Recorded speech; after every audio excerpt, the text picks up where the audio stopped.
fairly rapidly and would have only really served as an ignition for the rest of the material. And the second point being that the fuel here really was strictly office contents. If you think of a modern office with copying machines, computers, and as has been previously mentioned, the smoke, particularly from Building 2 just before it collapsed, was very black looking. This is generally an indication of an inefficient fire in which there's not enough oxygen for the amount of fuel. These types of fires typically burn very cool. They are not hot flames like blowtorches. The cores themselves, basically, if you've seen diagrams of the building, there's a large central rectangle in each of the towers that contained 47 columns. And these columns basically were the primary structural support of the building. They were given the role of supporting the whole gravitational load of the building. Since they were so strong, it would have been reasonable to think that they would have withstood, at least to some extent, the collapse. But in fact, as we see after the buildings collapsed, there was basically only little stubs of these things standing up a floor or two above the ground level. The cores did not have much in them that would burn. The cores basically were dedicated to things like elevator shafts, utility shafts, stairways. So you have drywall material, you have a little bit of carpeting, you don't really have any inflammable material in the core itself. The core was specifically designed so it could not function as a chimney. They did not want, in the case of a fire, for the fire to be able to travel through the elevators or for air to come in through the elevators. So they were designed with what this architect Aaron Swirsky, I believe it was, referred to as a hermetically sealed system. There were fire shutters that were designed to close off the core in the event of an event like this. And those, as far as we know, functioned properly, which means that there was a very limited amount of oxygen available.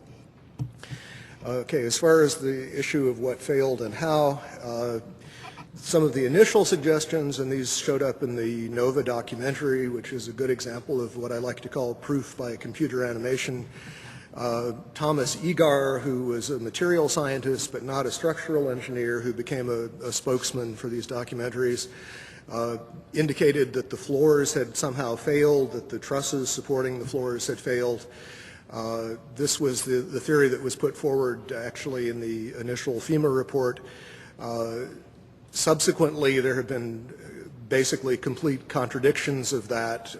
Jim Hoffman has done quite a bit of research which is available on the web concerning the problems with this idea that the floors would have simply fallen.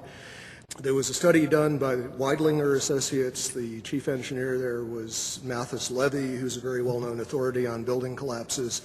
He specifically disavowed the idea of pancaking or collapsing of the floors. And the most recent official report we have on this, which is from National Institutes of Standards and Technology, NIST, rejected the idea that floor collapse was part of it.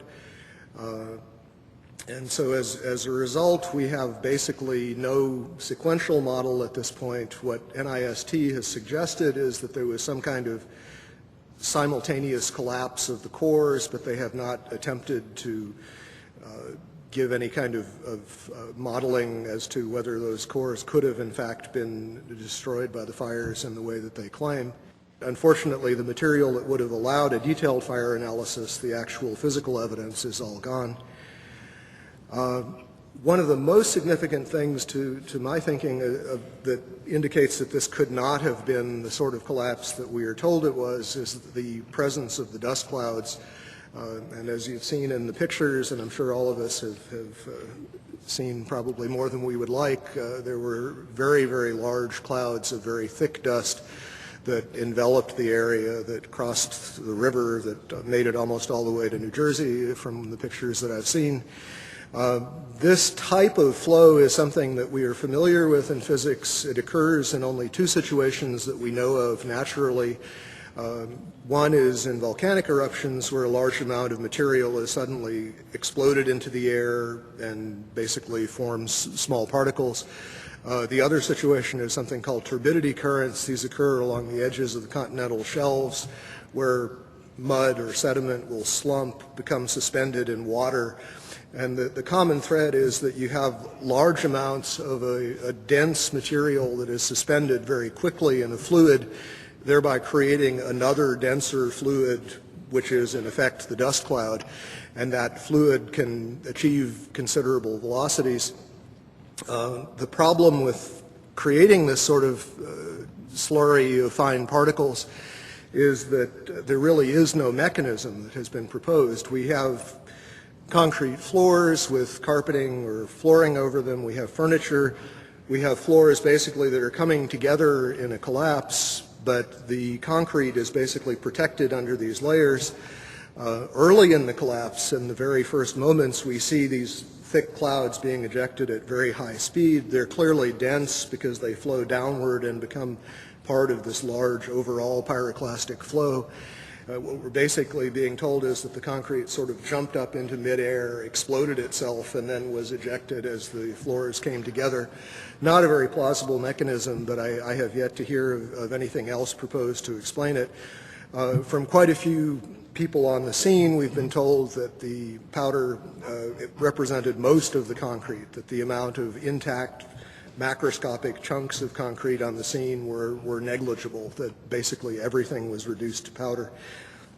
And incidentally, we also know that other things besides concrete were reduced to powder. We know that contents of computers, exotic metals from computer chips, these sorts of things were also identified in the dust and in very small particles, generally on the order of less than 100 microns in diameter.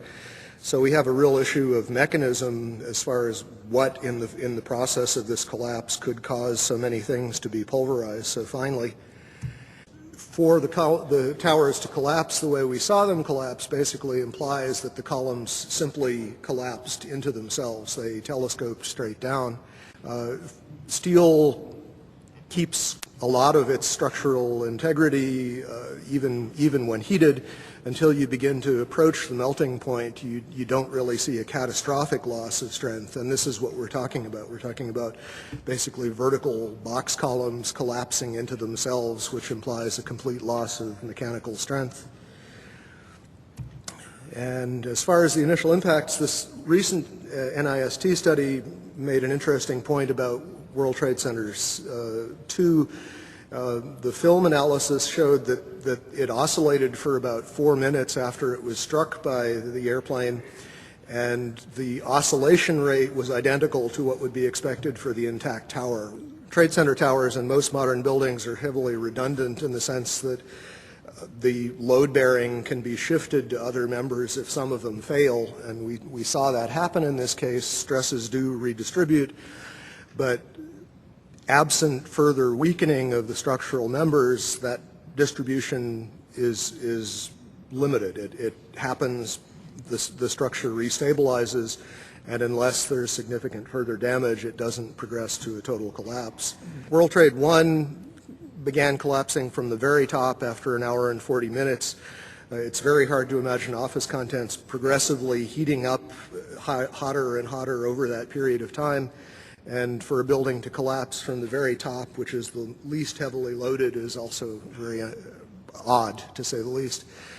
Just a couple of other anomalies. As we know, there were reports of explosions. There were reports of underground explosions in both of the towers at the time of the impact from a building engineer by the name of Philip Morelli. There are interviews with him on the web. From the Naudet brothers film, 9/11, we see that the lobby of the North Tower was extensively damaged with what looks like high explosive blast damage, and this was immediately after the plane collision. But we know that on the weekend before there were power downs, and there appear to have been evacuation drills going on throughout the previous week, which suggests that at least some people knew that something was happening. The power downs may represent a time window in which demolition charges would have been planted, although I think it's possible that they also were planted over a much longer period of time, given the relative accessibility of the buildings. Okay, that's all I have to say. Thank you.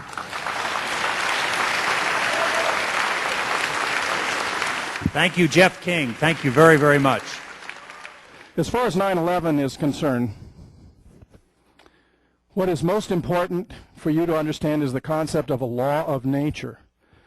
A law of nature cannot be violated. A law of nature cannot be changed. A law of nature requires no enforcement. The key issues to consider are going to be the rate at which these buildings fell, the temperature at which steel melts, the order in which the buildings fell, and the force that would have been required to turn concrete into a fine powder. Those are some of the key issues that I'm going to address.